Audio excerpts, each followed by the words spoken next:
orang itu kalau nggak punya harmoni, yang dicari yaitu yang tampak gemerlap-gemerlap itu. Baik dan buruk yang berasal dari akal kita itu harus selalu direngkuh, diasah, diasuh, diasihi oleh tauhid. Orang memang keinginannya banyak kok Mas Wati. Cuma sadari di balik keinginan itu nanti satu. Kalau kita hidup itu di dalam cengkeraman omongan, yaitu menderita sih.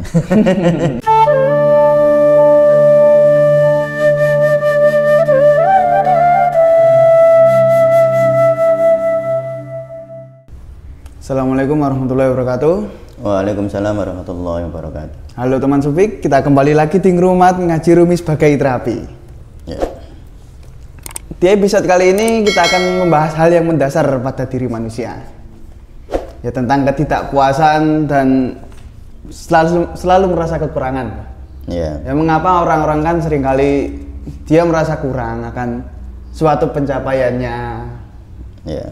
Nah, kita akan membahasnya dari segi sofistik, khususnya dengan pandangan Jalaluddin Rumi. Ya. Dan Pak, kenapa sih orang itu seringkali yaitu merasa dirinya itu perlu untuk mencapai sesuatu hal, perlu mencapai tujuan, ya tujuannya lah. Ya. Nah, ketika di tujuan itu dia nganggap gini, misal aku kalau belum sampai sini atau aku belum berada di situ, aku belum jadi orang, gitu loh. Yeah. Kenapa kok sering kali pada zaman sekarang itu ya orang kayak gitu? Ya. Jadi sebenarnya begini ya. Mengapa orang itu begitu? Karena dia belum memahami hakikat keinginannya. Jadi makanya kalau di Masnawi, apa namanya ini? Di Fihi Ma Fihi itu sangat menarik dan luar biasa bagaimana Rumi membahasnya ya. Jadi di sini itu ada sebuah paragraf, saya baca kalimat pertamanya yang kalimat utamanya ya. Jadi dapat dipahami bahwa sesuatu yang menarik diri manusia bukanlah berjumlah 10 atau 100, melainkan hanya satu. Jadi keinginan manusia itu sebenarnya hanya satu itu. Cuma dia mengira didapatkan dari yang ratusan keinginan. Jadi maksudnya begini. Ini saya kasih contoh, mungkin pernah saya kasih contoh. Ini juga dari Fihi Ma Fihi. Ketika Mas Fatih lapar, lalu Mas Fatih itu kan ingin banyak hal. Ingin mie ayam, ingin bakso, ingin tempe penyet, ingin apa lagi? Rujak. Ingin rujak, cingur ya misalnya. Kan keinginannya kayak banyak. Tapi ketika satu keinginan lalu terpuaskan, Mas Fatih adalah memilih makan rujak cingur, lalu Mas Fatih kenyang, maka keinginan yang lain itu akan berkurang atau bahkan sirna. Nggak ingin lagi mie ayam, nggak ingin lagi bakso, nggak ingin lagi tempe penyet, karena Mas Fatih sudah mencapai keinginan yang sesungguhnya, yaitu kenyang sebenarnya. Nah, manusia sering melihatnya begitu Mas Fatih. Orang itu sering melihat bahwa aku jadi orang, sudah jadi orang ya. Jika jadi ini atau jadi itu, sudah punya ini, punya itu ya. Kan ngitungnya begitu kan. Biasanya misalnya anak muda nih kayak Mas Fatih. Biasanya apa disebut jadi orang? Jika punya titel. Punya titel. Ya punya titel S2. Lalu punya rumah mungkin suatu saat ya, punya pasangan ya, punya istri. Itu kan banyak keinginannya. Maka di dalam Al-Quran itu unik memang. Ini Jalaluddin Rumi itu menukil surat Al-Mudaththir ayat 31, kawan sufi bisa melihatnya. Tidaklah kami jadikan bilangan mereka melainkan untuk jadi fitnah. Jadi bilangan itu hanya fitnah sebenarnya. Yang penting itu cuma satu, yaitu apa yang kita cari, Allah sebenarnya. Jadi manusia itu sebenarnya nyari kebahagiaan atau assalam ya. Kalau bahasa dalam agama, dalam tasawuf itu disebut assalam Mas. Makanya Allahumma antas salam wa minkas salam wa ilaika ya'udus salam wa hayyina rabbana bisalam. Jadi yang digolek itu sakjane ya assalam Allah itu. Manusia itu nyari itu, cuma dia melihat itu, melihat kebahagiaan atau keselamatan itu di dalam titelnya. Aku selamat, saya bahagia jika lulus kuliah misalnya. saya bahagia jika dapatkan ini, punya rumah seperti ini, punya ya macam-macam yang disebut bilangan tadi, yang bisa berbilang-bilang, bisa banyak sekali.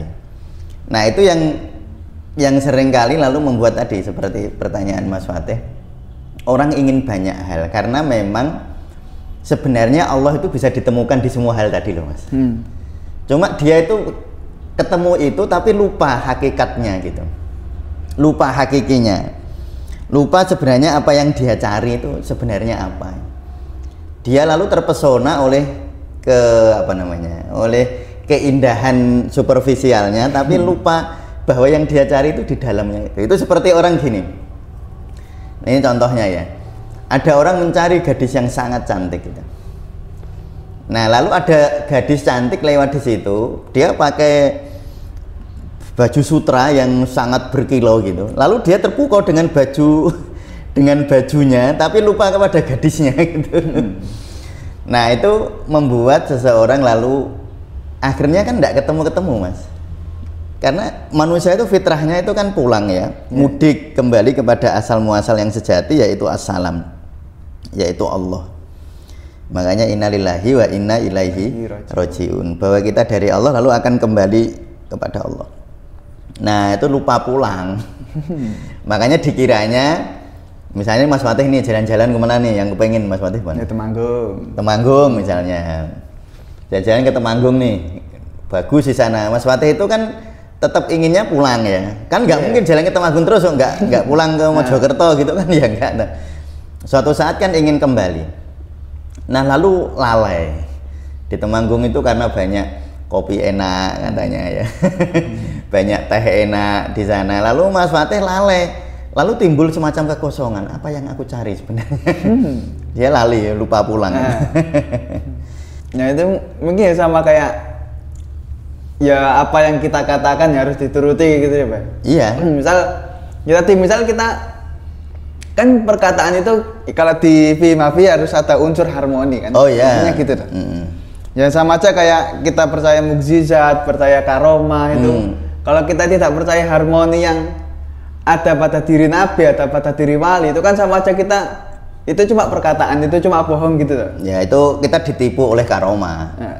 Ditipu bukan oleh karomahnya, ditipu oleh persepsi kita tentang karomah itu. Kan orang itu yang dinikmati itu kan karomahnya, atau yang digumuni apa ya, yang dikagumi kan mukjizatnya, yang dikagumi karomahnya, yang dikagumi sesuatu yang tampak luar biasa, tapi lupa yang punya malah. Itu. Kan gitu ya. Yang punya karomah itu kan Nabi, atau yang punya mukjizat itu kan Nabi, yang punya karomah itu kan wali. Lah kok malah dia terkagum-kagum kepada karomahnya tapi lupa mencintai walinya. Dia terkagum-kagum kepada mukjizatnya tetapi lupa mencintai nabinya. Lah itu kan seperti tadi itu, orang pergi ke Temanggung tapi lupa pulang. Ya lupa ke sana hanya ingin menikmati kopi dan teh, tetapi lupa jati dirinya, lupa asal muasalnya. Nah itu lalu disindir ini dalam apa? Fihi ma fihi. Jadi orang itu kalau nggak punya harmoni, yang dicari yaitu yang tampak gemerlap itu. Padahal yang dibutuhkan sebenarnya harmoni atau keserasan, kerinduan, kalau mungkin bahasa sederhananya ya, bahasa sederhananya, kerinduan kita kepada para wali, kerinduan kita kepada para nabi, kerinduan kita kepada Allah. Nah itu yang lupa. Lalu makanya ngeten loh Mas Fatih, coba lihat ya, kaumnya Nabi Musa itu kan melihat melihat mukjizatnya Nabi Musa kan. Oh iya. Misalnya waktu Nabi Musa di sini ada apa tentang ini tongkatnya Nabi Musa ya. Nah kan waktu di ini jadi ular besar yang bisa mengalahkan ular-ular kecil. Tapi orang itu melihat mukjizat karena nggak punya harmoni, ya nggak beriman juga. Sekarang berapa banyak orang melihat mukjizatnya Rasulullah langsung, ya nyun sewu ya, Abu Jahal, Abu Lahab itu lihat Rasulullah itu kan langsung, lihat kebaikan hatinya Rasulullah, melihat mukjizatnya Rasul, misalnya Isra dan Mi'raj, melihat Al-Quran yang secara langsung diucapkan oleh Rasulullah. ternyata juga nggak membuat mereka beriman. Itu sama saja orang begini kita ini. Kan kita sering begini, kalau Allah membantuku hari ini aku akan beriman. Kalau Allah menyelesaikan masalah saya hari ini saya akan beriman. Oh, sudah jutaan orang melihat kayak gitu dan nggak beriman juga. Ya contohnya ya kaumnya Nabi Musa yang langsung melihat langsung melihat mukjizatnya, tongkat yang mengalahkan tongkat-tongkatnya para tukang sihir misalnya. Atau berapa banyak orang yang melihat mukjizatnya Nabi Isa nggak beriman juga.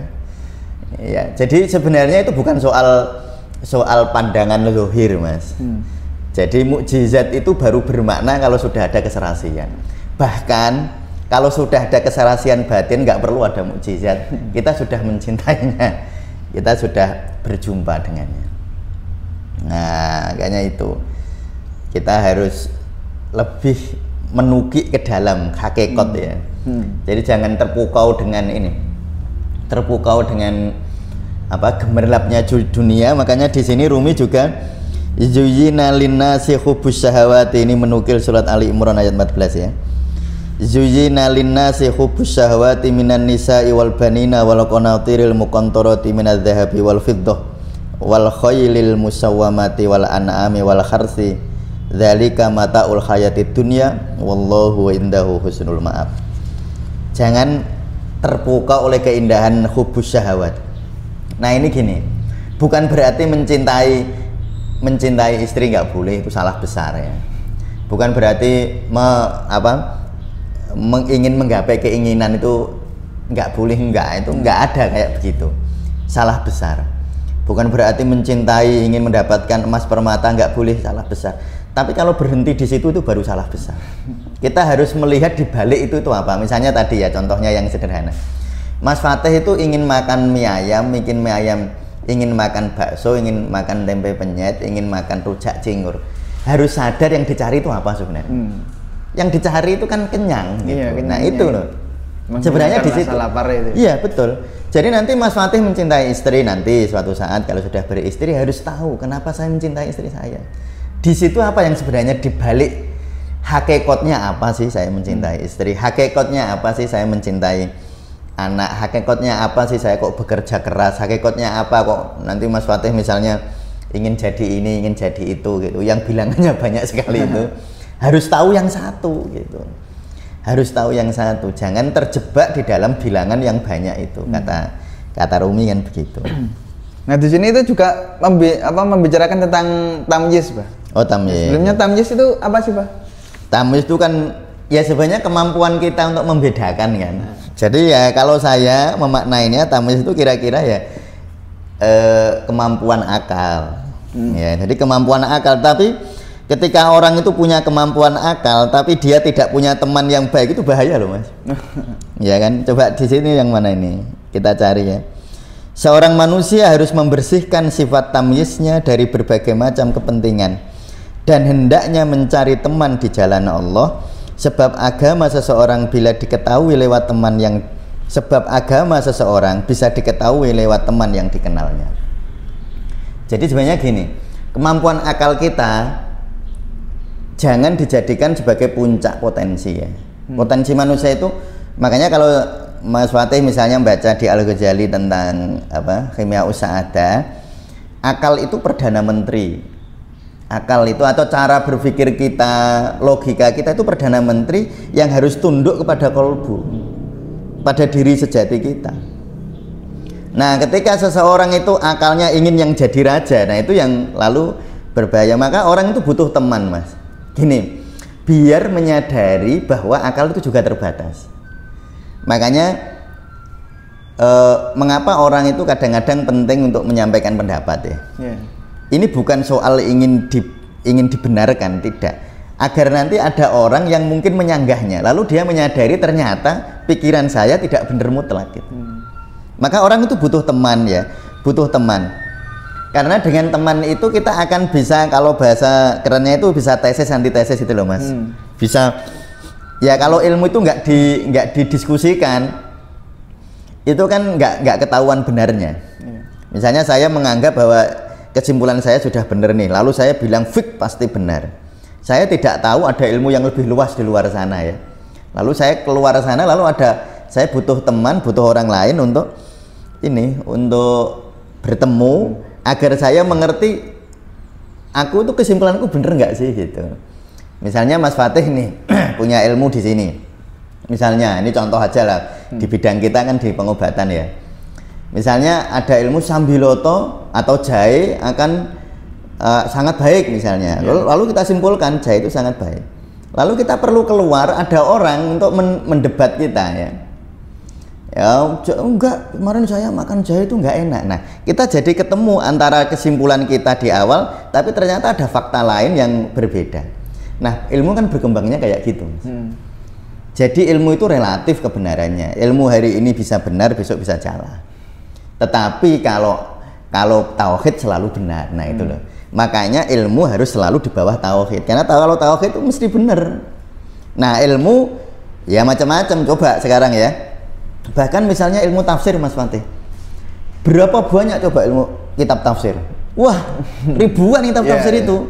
Di Indonesia saja yang kita kenal kitab tafsir dari ada Al-Ibris, ada Al-Misbah, ada macam-macam kan dari ulama-ulama yang hebat di Indonesia itu. Belum lagi dari Malaysia, ribuan. Artinya apa? Penafsiran yang berdasarkan akal itu juga kebenarannya relatif. Nanti ulama tahun 1000 dulu lalu mungkin dikoreksi oleh ulama berikutnya. Nanti ulama ini balik lagi seperti yang dulu lagi. Ya gitulah namanya ketamyisan kita gitu.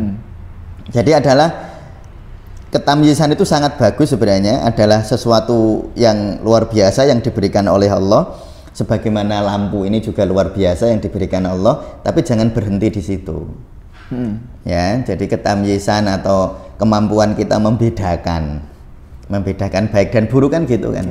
Membedakan baik dan buruk itu luar biasa, tetapi sadari bahwa baik dan buruk yang berasal dari akal kita itu harus selalu direngkuh, diasah, diasuh, diasihi oleh tauhid.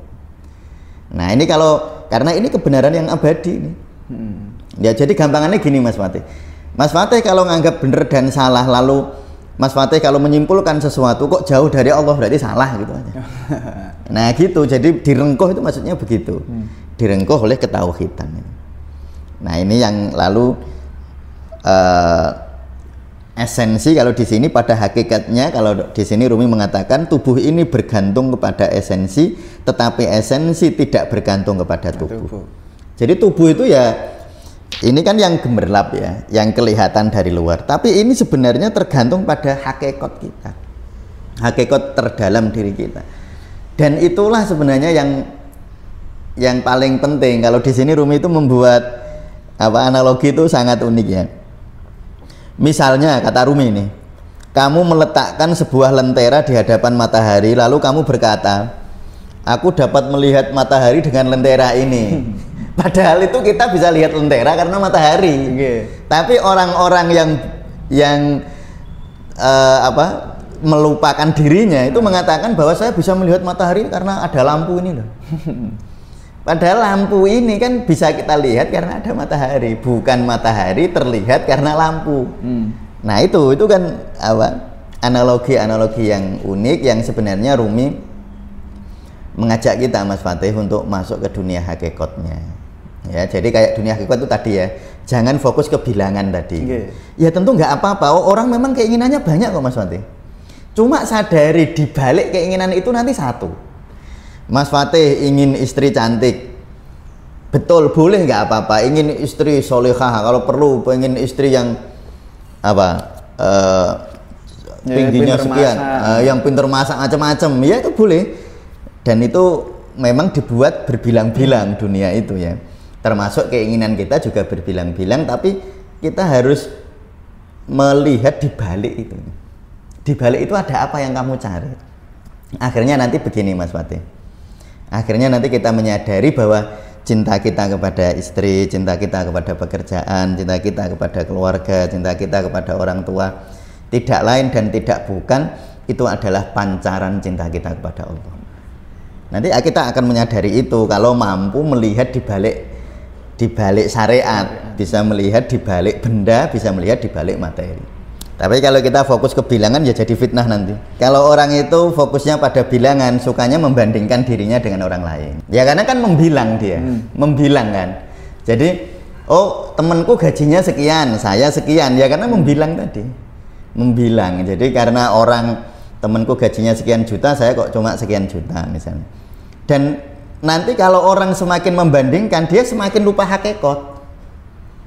Kan dia lalu terjebak zuyina linnasi tadi itu, terjebak kepada hubbus syahwati wan nisa'i wal banina, akeh-akeh anak-anak, banyak-banyakan harta, banyak-banyakan emas permata gitu. Itu kecenderungannya ketika orang banyak-banyakan, artinya berlomba untuk apa, menjuarai menurut mereka ya persaingan ini, nanti lupa kepada hakikatnya. Ya lupa kepada jawaban atas pertanyaan itu. Mengapa aku ingin bekerja? Mengapa aku ingin menikah? Mengapa aku ingin rumah? Dia lupa terhadap jawaban pertanyaan itu. Bahwa sebenarnya di balik itu yang kita cari ya assalam gitu. Atau yang kita cari innalillahi wa inna ilaihi rajiun. Yang kita cari adalah kembali kepada Allah itu. Kembali kepada yang satu. Maka di situ unik memang. Rumi mengatakan bahwa bilangan itu bisa jadi fitnah dan tidaklah kami jadikan bilangan mereka itu melainkan untuk jadi fitnah. Makanya di dalam agama itu sangat dianjurkan bekerja profesional, itu sangat dianjurkan bekerja keras, tapi mencari harta itu tidak boleh hanya dihitung-hitung, Mas. Makanya kan ada wailul likulli humazah alladzi jama'a malau wa adada. Jadi orang yang celaka, yang wailul likulli humazah, orang yang celaka itu adalah alladzi jama'a malan, yaitu orang yang mengumpulkan harta wa adada untuk dihitung-hitung. Jadi tidak tahu manfaatnya apa gitu. Jadi Mas Fatih itu ingin punya motor, itu bukan karena kemanfaatannya motor, tetapi dihitung motorku lebih larang lebih mahal dari temanku apa enggak, itu yang dihitung kan gitu. Ya atau yang ngelihat orang HP lah misalnya Mas Fatih. Orang misalnya punya HP, itu kan bukan dicari kemanfaatannya. Ya nek yang dilihat itu kerennya, tapi nggak dilihat RAM-nya, apa RAM ya? Ya RAM. Apalagi penyimpanan nggak dilihat itu, tapi yang dilihat ini kerennya HP. Nah itu kan seperti orang yang alladzi jama'a malau wa adada, alladzi jama'a malan, orang itu mengumpulkan harta wa adada untuk dihitung. Akhirnya apa? Hartanya banyak tapi nggak bisa menikmati dia. Kan orang itu yang dicari kan sebenarnya ingin punya HP kan biar nyaman. Misalnya kayak kita ini kan podcast ya, ingin punya HP dengan penyimpanan banyak. Ya memang dibutuhkan kan. Tapi betapa banyaknya orang ingin memiliki sesuatu karena ingin dibandingkan dengan orang. Bukan kemanfaatannya itu bagi saya manfaatnya apa. Akhirnya nanti dia sering salah ukuran Mas Fatih. Ya orang beli baju harusnya dia ukurannya S, karena temennya yang hebat ukurannya L, dia malah beli L gitu. Akhirnya dirinya diperbudak oleh dunia. Bukan diperbudak oleh tauhid, tapi diperbudak oleh omongan orang. Oh kancamu, temenmu udah punya ini kok kamu belum punya ini gitu. Nah akhirnya kita dengan perkataan seperti itu lalu kita sakit hati, lalu terjebak lagi, lalu kita hanyut pada perkataan itu. Coba Mas Fatih ya, nanti Mas Fatih kalau hidupnya makin panjang ya, sekarang Mas Fatih kan baru likuran ya, 20-an gitu. Iya, sekarang masuk 24. Nanti kalau 40-an tahun Mas Fatih baru menyadari betapa kalau kita hidup itu di dalam cengkeraman omongan. Ya itu menderita sih. Susah, akhirnya lupa bahwa makan itu akhirnya nanti Mas Fatih itu bukan bingung zat gizi apa yang saya butuhkan. Tapi makan itu yang dibutuhkan, aku makan di sini keren nggak sih gitu. Coba bahaya nggak kayak gitu nanti, menderita loh Mas Fatih itu nanti kayak gitu. Padahal makan itu yang dicari kan bersih atau halalan thayyiban ya, halalan thayyiban. Tentu makan di tempat keren nggak apa-apa. Tetapi kalau nanti Mas Fatih tiba-tiba menyimpulkan bahwa saya kalau nggak makan di sini saya menderita, wah itu sudah digenggam Mas Fatih, sudah dijajah oleh dunia. Sama sekarang nih Pak. Iya. Aku kalau melihat orang-orang itu khususnya di kampus ya, di sekitar tempat lingkunganku. Itu biasanya ada orang yang emang udah kompetitif buat mungkin nyari IP tinggi gitu Pak. Iya. Nah ketika mereka ini kan kompetitif semua nih, misal 3 orang udah kompetitif semua. Asalnya yang semester semester kemarin ada 1 orang yang peringkat 1. Nah semester 2-nya dia turun di peringkat 2. Ya. Nah dia pikir gini, aku kalau nggak malas nanti aku bisa peringkat 1 lagi. Nah asalnya kan emang dari awal mereka kan kompetitif dan mereka kan emang sudah berjuang untuk belajar. Nah ketika di semester 2 kayak gitu, dia kan nggak merasakan kebahagiaan akan belajarnya itu toh. Malah ya itu malah memaki aku kemarin males-malesan. Nah itu maksudnya ya itu kan bahwa salah satu tanda kalau kata-kata kita itu mengancam kita akan kebahagiaan kita itu, meraup kebahagiaan kita itu, ketidakpuasannya itu kan. Jadi orang itu kadang-kadang kan lupa mencari hakikat, tapi terjebak di dalam dunia materinya atau di dunia persaingannya, termasuk dalam dunia menuntut ilmu. Kita itu menuntut ilmu karena mencintai ilmu. Ya makanya orang kalau menuntut ilmu karena ingin membandingkan diri, sebenarnya dia nggak mencintai ilmu. Padahal yang yarfa'illahu alladzina amanu minkum itu kan orang, Allah itu akan mengangkat derajat orang itu kan orang yang menuntut ilmu, kan yang mencari ilmu. Lah kamu tuh cari ilmu nyari nilai gitu. Nah ya kalau mungkin anak-anak SD, anak-anak SMP, kita pendekatan seperti itu nggak masalah. Tapi masuk pasca sarjana kayak gitu sih. Kalau kita sudah di pasca sarjana, sudah pasca, sudah melampaui mahasiswa lo itu. Yang dicari apa? Makanya cintailah ilmu. Belajar itu karena mencintai ilmu. Nah kamu belajar kalau mencari nilai, maka lalu hakikatnya kita tanya, hakikat di dalam diri kita nih, hakikinya saya mencintai ilmu atau mencintai nilai? Nah itu yang perlu ditanyakan kepada diri. Ya ditanyakan aja sih, ditanyakan aja dan jujur. Oh ya saya memang cari nilai, ya sudah. Kalau jujur insya Allah dihidayai Allah sih mas. Jadi kalau kita jujur, kalau kita akui insya Allah diberi hidayah oleh Allah. Tapi kalau kita ini nggak jujur, bergaya gitu, bergaya mencintai ilmu padahal tidak, itu kan namanya cinta palsu ya. Namanya cinta palsu. Makanya saya itu selalu menganjurkan, terutama adik-adik kalau sudah mahasiswa ya, sudah mahasiswa, apalagi sudah pasca sarjana, mencari ilmu itu karena memang mencintai ilmu. Jadi yang saya cari ilmu gitu. Lah nilai itu kan ya nyuwun sewu. Apakah misalnya ada pertanyaan begini, ya ini tidak perlu dijawab ya. Apakah nilai itu betul-betul menggambarkan kemampuan seseorang? Ya itu nggak perlu dijawab. Yang tahu ya diri kita sendiri. Misalnya Mas Fatih ada nggak yang nilainya A? Kan ada ya. Bener nggak bisa? Ya, coba dijawab sendiri. Oh ternyata nilai itu bisa jadi tidak menggambarkan kemampuan saya, tidak menggambarkan hakikat diri saya, dia hanya semacam gemerlap di luar. Nah itu yang tentu harus kita perhatikan. Kalau tidak nanti kita terjebak kepada bilangan-bilangan tapi lupa pada yang satu. Kita terjebak pada materi-materi tetapi lupa kepada yang menciptakan materi. Ya mungkin seperti itu ya Pak. Oh ya. Episode kali ini. Ya semoga teman-teman sufi lebih menikmati rasa syukurnya ya, apalagi rasa syukur dalam perjalanan meraih tujuannya. Apapun perjalanannya dicintai ya, dan itu mencintai demi Allah. Dan bila mana teman-teman sufi mungkin dari awal emang sudah tertarik dengan Rumi, terus ada syair yang pengen dibahas atau teman-teman masih bingung untuk menakwilkannya mungkin ya, menakwilkan. Kita bahasanya menakwilkan. Nah, bisa di-share di sini, nanti kita coba bahas di sini. Nah, jangan lupa untuk menghormati diri kalian sendiri. Cukup sekian. Wassalamualaikum warahmatullahi wabarakatuh. Waalaikumsalam.